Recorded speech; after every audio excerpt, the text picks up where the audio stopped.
Okay, real talk. Trying to establish what exactly an underrated pay-per-view is really hard, because what I believe to be an underrated pay-per-view, you may not think is an underrated pay-per-view, or you may think it's rubbish altogether, because I can only see the world through my eyes, and you can only see the world through your eyes, obviously. But that's what makes opinions so wonderful, which is why almost 17 years after it aired, I still have a massive soft spot for Armageddon 2000. Why? Here's why.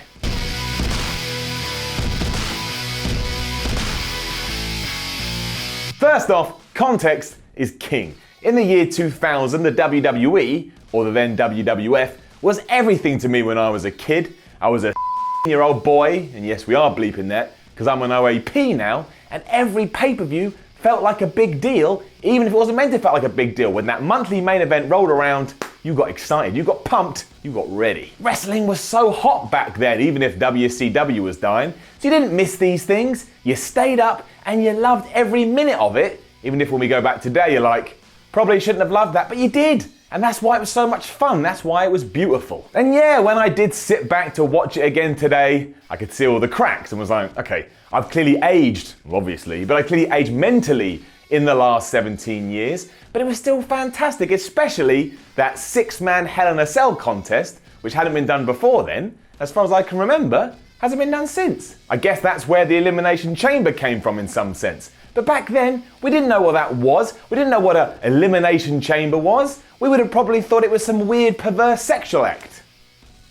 Don't know why I said that. But anyway, seeing a bunch of legends fight it out in this massive cage was fantastic. Stone Cold Steve Austin, The Rock, The Undertaker, Triple H, Kurt Angle, and Rikishi. I mean, you can't have everything. If the world has taught us anything, it's that you can't have everything.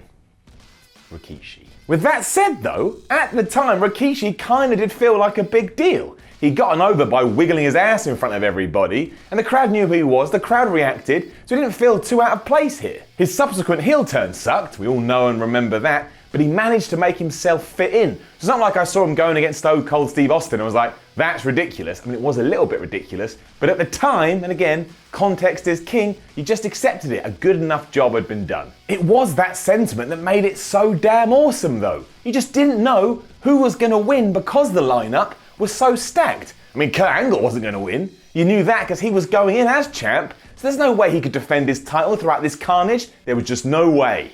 No way. Better still, you could make an argument for everybody else that was there. Stone Cold Steve Austin was Stone Cold Steve Austin, The Rock was The Rock, and Triple H and The Undertaker at this time were probably bigger in terms of their star power than they ever have been. You wouldn't have been upset if they had won the world title, that would have been fine. Because of all that, you got to debate what you thought with your mates before it and during it, and that's always what makes wrestling so special. I said Stone Cold, my mate said The Rock, my dude on the phone said The Undertaker, my mum wanted Triple H. Everybody gave a damn, and you could just have so much fun with it away from just watching the pay-per-view. Brilliant. And sure, you can't really replicate that today because you know the outcome, because the event happened almost 20 years ago. But pro wrestling has always been about suspending your disbelief, and if you can do that here, you will enjoy it. You will have a good time. Also, the match is so good, or nuts, there will be a few occasions where you doubt yourself, even though you do know the winner.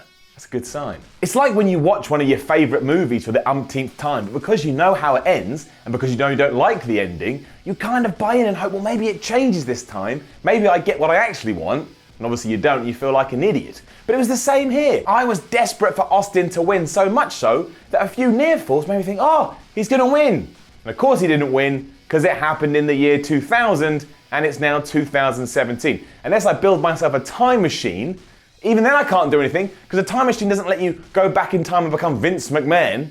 So it's always going to be the same ending. I'm an idiot. Then, naturally, it also features one of the dumbest bumps in pro wrestling history. In the year 2000, Mankind had made sure that if you're going to have a Hell in a Cell match, something crazy and something nuts has got to happen. But thankfully, while management realised that, they also realised they had to protect the wrestlers. So what did they do? They drove a giant truck that was full with hay out to ringside, which made absolutely no sense, but it did mean that they could have something that had loads of padding for Rikishi to fall into. And that is so ridiculous, the side of the truck may as well have read, pro wrestling is well fake, yo. But screw that, because seeing a 400-pound Samoan fall from the top of the Hell in a Cell all the way down and know that he had a nice landing, well, that's the best of both worlds. I'm happy to think to myself, well, it's a bit silly, but in many ways, wrestling is silly. Here, you got to see a really cool stunt, and Rikishi was alright.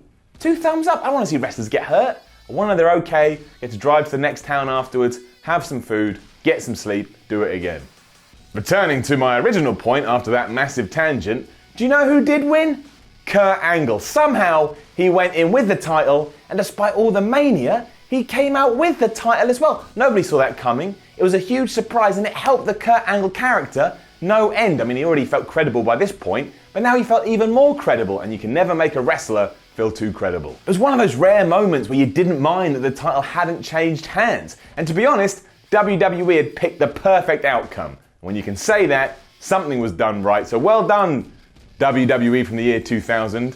I mean, I know a few of you are still there, but I imagine a lot have moved on, but well done all the same. If you're watching this and you're a former WWE or WWF alumni, cheers, mate. It certainly didn't hurt that this was all part of the build-up to WrestleMania 17, or X7, the one that upset Adam Blompier, because that is widely considered the best Mania of all time. So anything from like September the previous year all the way through to April was just great, because it had to be great because wrestling was great. And that was true for the rest of the card as well, even though again from today's standpoint you can kind of tell it's a bit nuts. The Radicals versus Team Extreme is solid enough, but the intrigue comes from the fact that WWE made it an intergender match and just threw Lita into the mix. And that's fascinating because from a 2017 standpoint, that would never happen. So you're kind of watching and you're like, man, wrestling has changed loads. So historically, I kind of muffed that when I said that, historically, there's worth here. And it's decent. And it's exactly the same thinking when you get to Val Venus versus China. When are you ever going to see woman versus man today? You're not, and that could be a good thing.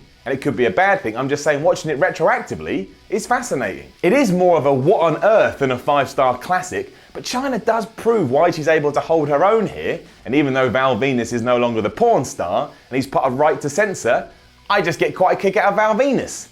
Probably because the whole thing is really stupid. Then there's the last man standing match between Kane and Chris Jericho, which I get a massive kick out of because 1, they do beat the schnonk out of each other, and 2, I just love that version of Kane. I know he'd evolved a bit here, but masked Kane is best Kane. I love him. I'm actually in love with the masked version of Kane. Also, Glenn Jacobs, good luck in your running for mayor of Knoxville. I'd vote for you if I could. You seem like a lovely man. William Regal and Hardcore Holly go at it for the European title, which is great, mostly because Regal's in it, and the fatal 4-way tag team bout is just bonkers too, mostly because we're in the Attitude Era here, and if you put any more than one team in a tag match, everyone goes bonkers. Just imagine Edge and Christian and the Dudleys having an amazing fight, and then K-Quick and Road Dogg and Right to Censor just kind of being there. Again, can't have everything. And sure, it's not all great. Benoit versus Billy Gunn for the IC title is kind of just there. The triple threat match for the Women's Championship between Trish Stratus, Lita and Molly Holly, that's a dud. Forget that though. As well as the tremendous main event, Armageddon 2000 serves as a wonderful era for your eyes to watch and get an idea of what WWE was like back in 2000, and not just by watching WrestleMania or SummerSlam or Survivor Series. This served to show what Vince and Co could get away with on a monthly basis. And it's hard to believe nowadays, but that's why it's cool and why it's so entertaining. And again,